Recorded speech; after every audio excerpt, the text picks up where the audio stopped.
Konuta hizmet teslim hizmetimiz zaten daha önce de vardı. Özellikle bu koronavirüs de piyasaya çıktığından dolayı müracaatları halinde engelli olsun, yaşlı insanlar olsun onların paralarını ayaklarına kadar götürüyoruz. Bu hizmeti daha önce yaptığımız gibi şimdi de devam ediyoruz. Bunu yapmakla da vatandaşımıza hizmetten dolayı gurur duyuyoruz.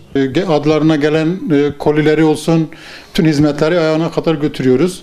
Bu hizmeti daha önce de yapıyorduk. Şimdi de aynen devam edeceğiz.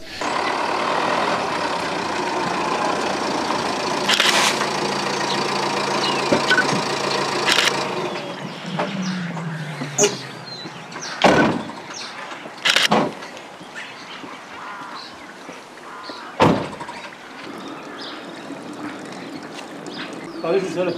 Mehdi abi güzel mi? Evet, hoş geldiniz.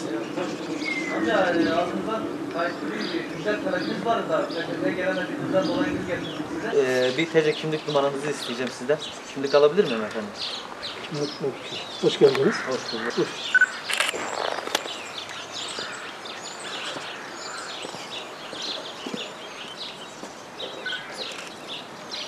Şöyle teşekkür ederiz bu imkanınız. Bak, şöyle Mehdi Bey şuraya bir imza alabilir miyim? Tamam.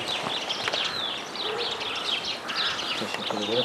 Talep ettiğiniz ücreti gelemediğinizden dolayı getirdik. Teşekkür ederim. Maktuzumuzla birlikte. Tamam, teşekkür ederim. Kendilerine bunların herhangi bir belli ay zamanları var.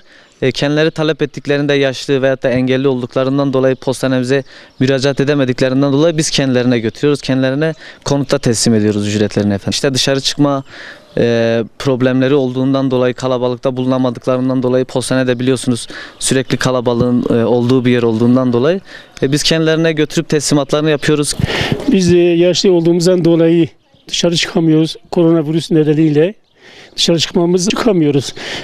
PTT maaşlarımızı eve getirip kendileri teslim ediyor. PTT bütün çalışanlarına teşekkür ederim.